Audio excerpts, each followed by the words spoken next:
You have spent your entire life trying to gain the approval of other people.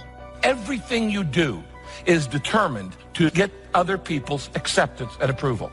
You talk the way you do in order to get other people's acceptance and approval. You dress the way you do in order to get other people's approval. You do certain things in life, some things you wouldn't even want to do, but you do them because you want the approval of other people. And you've been trying to gain approval your entire life, and you're never going to get it. God put people in your life for a reason. Others are there for a season. And it's very important that you recognize when people's seasons are over. Is the season over? Or have you decided, because you're desperate, you've decided to drag these random people into the new season of your life? Because you just need validation. You need all of this shit and people and things around you. So it's very important that we not compare ourselves with other people and that we don't go by how we feel. You don't have to feel confident to present yourself in a confident manner. To hold your head up and to boldly go and do whatever it is that you feel like you need to do. When you talk to people, don't mumble. When you talk to people, look at them. We need to realize that God wants us to be bold and aggressive in a right way, not obnoxious. Too often, we base our value on how someone is treating us, how perfect of a life we've lived, how successful we are. The problem is, all of those things can change. If you're getting your value out of how people treat you, then if they hurt you, they disappoint you, you're going to feel devalued. If you're basing your value off of your achievements, what you drive, how much you make, the title behind your name, then if something happens and you don't have that position, then your value will go down. I don't need the approval of other people, and it sets you free. I don't need other people's approval to be happy. So if there's any area in your life that you need to clean up, start working on it. Get the clutter out. Start letting some of this junk go to make some room for something else. Do that with people. There's some people who's cluttering up your life. They serve no purpose whatsoever. They're just holding and occupying the space that somebody useful could be holding that space. You don't even have time to look to see what else is out there because you all have all of these people surrounding you that's not enabling you to grow. There's 86,400 seconds in a day. The separator between me and you and people that win and lose is what we do with those seconds. I want to look in the mirror and be happy with the man I look back at. That he gave it everything, that he went for it. You got to focus on you. And as you convince you, you will begin to see a difference in the things that you're doing. Selling yourself on your ability to perform a job. Telling yourself every day, here I go again. This is my day, and nothing out here is going to stop me.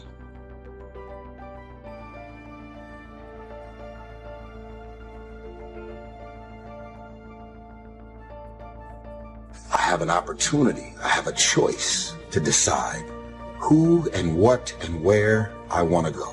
What do I want to experience in my day? Because you're calling me doesn't mean I'm going to call you back. Because you're inviting me doesn't mean I want to show up. Because we're family, because we're friends, because we grew up together doesn't mean that I want to be a part of any and everything that you want me to be a part of. Why? Because my experience with you hasn't necessarily made me feel good about my life or my experience at the end of every night.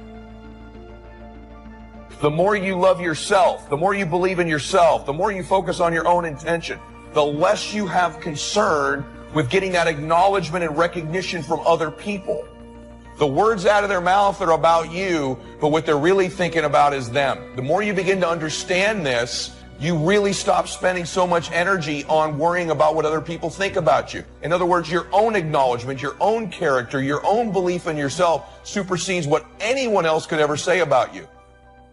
Success is a very basic process. It doesn't have any mysteries. It doesn't fall out of the sky, nor does it fall into the realm of the miraculous. Success is a natural result that comes from the consistent operation of the practical fundamentals. To be successful, you don't have to do extraordinary things. Just do ordinary things extraordinarily well. Quit feeling inferior because somebody close to you is not celebrating you.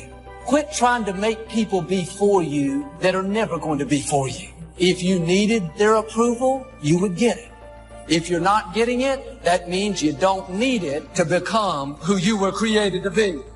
Some of you have spent all of your life trying in your mind to please an unpleasable person. If your life is not reaching an expected end, do you have the courage to test your systems? Is it the way you speak, the way you understand, or the way you think that is stopping you from becoming what God would have you be? Why would you walk in the opposite direction of your dreams? The man wishes for happiness and thinks the thoughts and commits the acts that take him to certain despair. Failing in life is failing to think today, failing to care, to climb, to learn, to keep trying day by day. What have you got to lose? Only the despair and fear and guilt of the past. So start the new process. You can begin a new habit no matter how small it is. Whether or not you start and whether or not you continue are all that is important. Recognize that the start of the better life, the happy life, is today. Start the new journey today. Get some momentum going on your new commitment to the better life. Do you love yourself enough? For a lot of people out there, that's what holds them back in life. So whatever your goal is, you're going to come to a time when you're going to have to stop counting on other people to help you. And you're going to have to stop focusing in on how much people have let you down. And you're going to have to really realize, like, this thing, life, your journey, this is up to you. And whatever you want out of it, it's how bad are you willing to go after it? I don't have the luxury to waste time. I'm expecting some great things from life. And so I have to spend some time working on myself and developing myself. Some people wish they could do better, but some people expect to do better. Where are you on that? Take care of you. Look out for what truly satisfies you. Make caring for you the highest priority in your life. We're not taught to look out for ourselves. We're not taught to take care of ourselves. So make a conscious effort. Make you number one priority. Your health is more important than your family and any and everybody. Don't neglect yourself. Happiness is a joy that most often comes as a result of positive activity. It is a result of an awareness of the full range of life. Happiness is being able to explore the offerings of life. Happiness is both receiving and sharing, reaping and bestowing. Happiness is activity with purpose. Happiness is freedom from the negative children of fear, such as worry, anger, low self-esteem, envy, greed, and so on. Happiness is contentment with the tasks of your life. It's love in practice. Happiness is both a grasp of the obvious as well as an awe of the mysterious. Success, guys, a very, very lonely road, man. Very few people are willing to endure pain, the sacrifice, and diligence to be successful. It's an uphill battle. Along that road, you're not going to see too many friends. You're going to see your shadow most often. You got to trust the heart of hearts.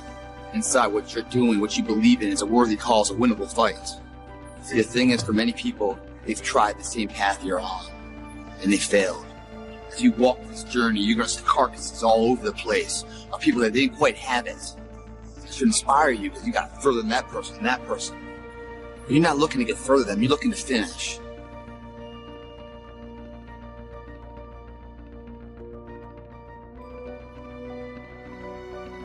The fact of the matter is, not everybody who is giving you feedback is necessarily a hater or necessarily antagonistic to you. See, sometimes they're just giving you feedback. Sometimes they're just concerned.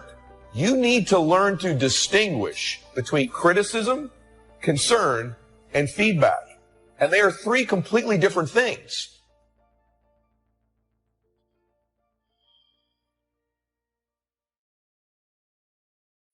And I wonder how many people today are watching this message right now and you're trying to do it like someone else. You're trying to be just like somebody else. You're just a copycat and you're wondering, how come I feel stuck? How come I can't move forward? I got a feeling. Why don't you shed off that other person's armor and why don't you walk it out the way God called you to walk it out?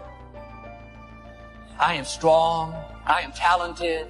I am healthy, I am valuable. Those are not just positive affirmations. You just invoke a blessing on yourself. When you speak it out, you give life to what you're saying. It's not enough to just think this. You don't bless yourself by just dwelling on positive thoughts. Nothing happens until you speak. And what you believe about what you can be, and what you believe about what you have inside of you, and what you believe about what God called you to do, and what you believe about what you're going through. That's what I'm talking about. The currency of confidence. So when you're young, you start borrowing confidence from the wrong places. You borrow confidence from sexual attractiveness.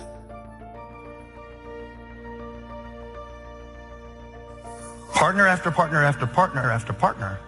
And rather than ever being in a real relationship, the good part, where you have to love somebody for who they are, not what they look like, you take this feeling of, oh, I have somebody, and you borrow the confidence of having somebody. But when you borrow confidence from the wrong places, the interest rate is ridiculous. I'm talking about when you get in a relationship where you have to compromise your values to get your needs met, y'all, that's worse than the check cash in place. It's an interest rate. And let me tell you another thing. While I got you fired up about all the people that you kept going to because you wanted them to validate you, but they can't because they're not God. They didn't make you. They don't know you like that. And they have their own insecurities. So leave them alone and get it from God. You keep trying to borrow confidence from people who have insufficient funds. They can't do it. They can't. As a man, if my father was married to my mother for 30 years, I'll find myself looking for someone that reminds me of my mother, because that would be my point of reference. I will find myself trying to do all the things that I witnessed my father do as a husband. That's my point of reference. If my father is successful, he's an entrepreneur, he's constantly grinding, starting up new companies, negotiating, and I see him inspired and motivated all the time about life and career and trying to educate himself and further his way up the success ladder. That will become my blueprint and my point of reference for success. And I'll find myself wanting nothing more than to be a duplicate of my father, because that is my successful point of reference.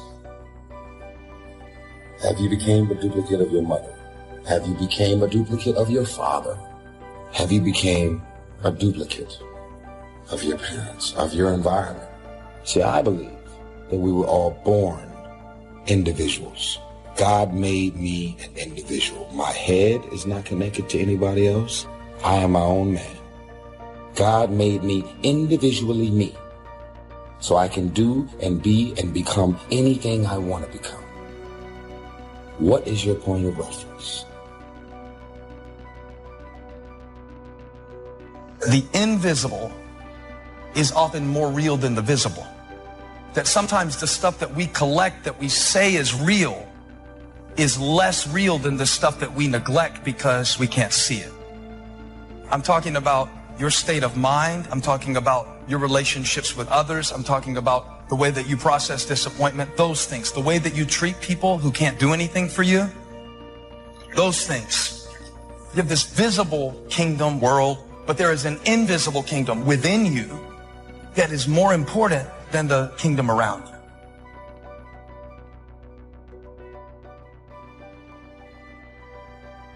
Set your life on fire. Seek those who fan your flames. Don't be hanging with no jank-ass jokers that don't help you shine. The prerequisite for spending time with any person is that they nourish and inspire you. They feed your flame. There's been very few times in my life that I looked left or looked right and didn't find a person who believed and supported me. There's always been a person beside me fanning my flames. Look at your last 5 text messages. Are those people feeding your flames or dousing your fire? The people that you spend time with are going to make or break your dreams. Everybody don't deserve to be around you. Look to the people around you. Are those people throwing logs on your fire or are they pissing on it? You got to defend your light with your life. You know, there's a lot of things in life we can measure. We can measure how tall you are. We can measure what you weigh. We can measure your closing percentage in sale. But how do you measure mental and emotional toughness? Pain tolerance is one of the biggest factors of someone who can handle pressure. Because the whole idea of pressure is there's pain. That pain could be embarrassment. That pain could be, I don't know if I can handle this. That pain could be a lot of different things. You know, Ralph Waldo Emerson once said, the difference between a hero and an average person is that the hero goes 5 minutes longer. Meaning the hero can handle the pain 5 minutes longer than the other person. Chadwick Boseman just died. Okay, here's a man that did Jackie Robinson. He did Black Panther. The guy's a great speaker. Guy had colon cancer. None of us knew about it. Let me get this straight. He's had colon cancer for 4 years and the world doesn't know about it? Aren't we living in a time where you're supposed to expose all your problems at any given moment? Aren't all these Huffington Post experts telling people, publicize your pain and share it with the world? Well, Chadwick Boseman says, no, it's none of your business. It's my problem. It's my pain. Never use it as an excuse to not make those movies. I watched both of them. You never made that as an excuse to make Black Panther and to make a bunch of other things this guy did. Never showed hurt. But there are some people that really enjoy being sick. They like the attention. They like the motivation. They like to use it as an excuse. Well, you know, it's my sugar acting up again. They just enjoy being sick. They make up diseases, hypochondriacs, creating afflictions, excuses to limit them from getting better. I can't relate to it because I want to get well as quick as possible. Some people like being ill because they can then do whatever they want to do and blame it on how they grew up. That becomes your excuse for your temper tantrums and your rages and your obsessions and your excesses. You always categorize it, I'm drinking because of the way I was raised. A set of twins was raised by an alcoholic father, and one of them grew up and became an alcoholic. And they said, you're acting just like your daddy. He said, why are you an alcoholic? He said, because I was raised by an alcoholic. The other twin never touched a drink in his life. They said, why are you not drinking? He said, because I was raised by an alcoholic. Think about it. One way you measure toughness is just look how much people show hurt. Chadwick Boseman, rest in peace, passes away. 4 years has colon cancer, no one knows about it. He goes to the doctor. That means that this doesn't mean he's not taking care of his body. He's going to the doctor, but he doesn't advertise his pain. Sometimes it's just good not to advertise your pain. Sometimes it's good to not just tell the whole world what you're going through.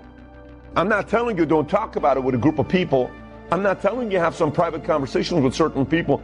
I do believe in the ability to have some kind of a form of a release. But the way people are doing it right now, posting everything on Instagram, all this other stuff, what's the point behind it? You need attention? Is that what you need? Mental toughness people are not looking for attention. Mental toughness people are trying to get results. A big difference. You know, life is going to test you every freaking day. You could have 1 week, the best week of your life. Next week, something dramatic happens. I don't know why life works this way. It just does. You could have 1 week, everything goes bad. Next week, everything goes good and great. That's how life is. You're getting tested. So sometimes when you're in it and you're going through challenging times, here's what you think. You think in the moment you are the only person that's going through it. It's a problem, by the way.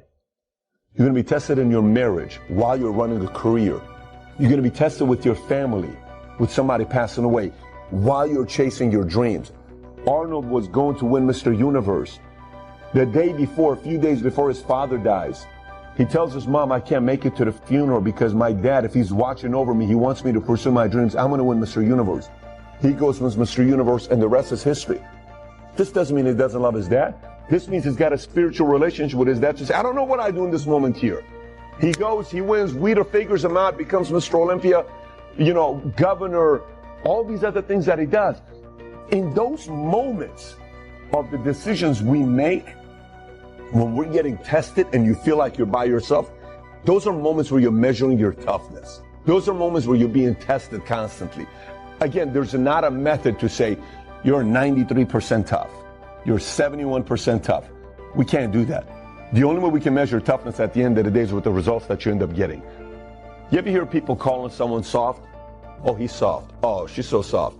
What is soft? I'm asking you, what is soft? You've heard that before.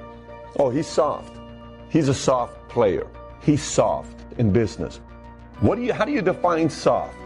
Soft is someone that doesn't have a backbone. Soft is someone when they're cornered and push comes to shove, they quit. Soft is someone that claims their values, but then when it comes down to tough things happen in their lives, they compromise their values. Soft is somebody that declares their intentions. Here's what I'm going to do, world. But then when it gets tough, they say, no, I'm going to quit and take the easy way out. That's how you define soft.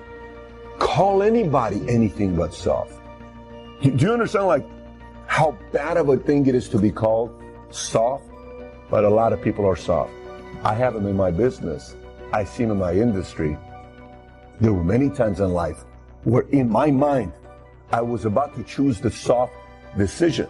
Many times in my life. This whole Ralph Waldo Emerson concept about, the only difference between a hero and an average person is the fact that he can take the pain 5 minutes longer. That's the thing. So if you're watching this right now saying, how does that relate to me? Ask yourself, how do you react when tough times show up? How do you react when you're getting tested? How do you react when you have your pain? How do you do under pressure?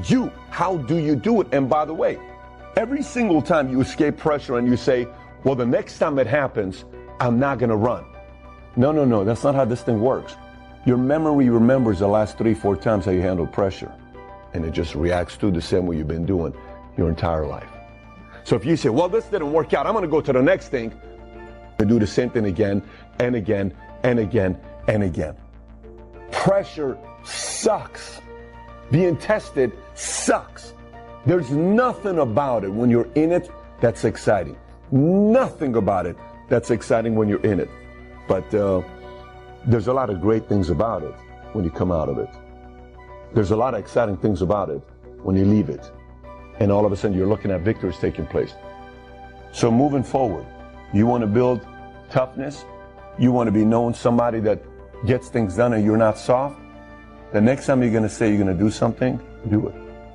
The next time you're in a pressure type situation where it sucks and you have the ability to lose and be embarrassed, tolerate the pain a little longer. Go a little longer. The next time you're in a moment that you don't really like being in and it's embarrassing, go a little longer. The next time you're going through pressure type situations where you're being tested, talk to yourself. Actually talk to yourself and say, hey, didn't Ralph Waldo Emerson say the difference between a hero and an average person is that you go 5 minutes longer? I'm going to go 5 minutes longer. Our body can handle a lot of pain that we don't know about. I'm going to push my body to that level. I'm going to push it and test my limits. That's the beautiful part about life. And I know I've said before that knowledge is the most important thing. But the reality is if you don't have the strength or actually the health to back that up or even to function as a human being physically, then your knowledge and your mental strength doesn't really even matter. So that comes into play. And being big and strong is also totally useless if you're mentally weak and you quit. Now, being mentally strong should actually lead